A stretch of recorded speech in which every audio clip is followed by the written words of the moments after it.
शान है। रामायण मंदिर सनातनियों की शान है।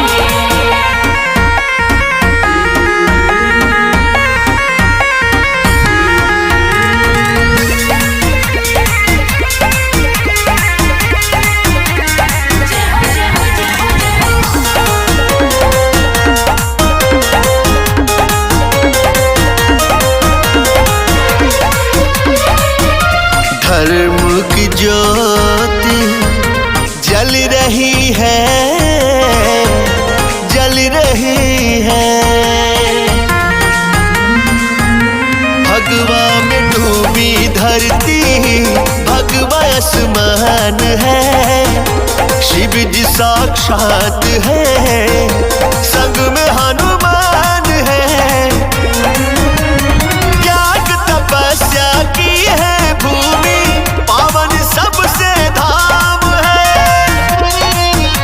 विराट रामायण मंदिर सनातनियों की शान है। रामायण मंदिर सनातनियों की शान है।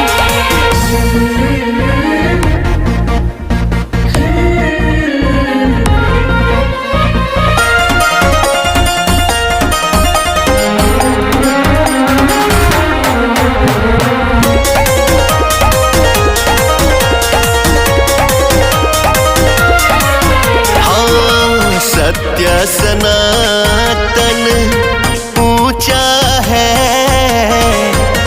ऊंचा है।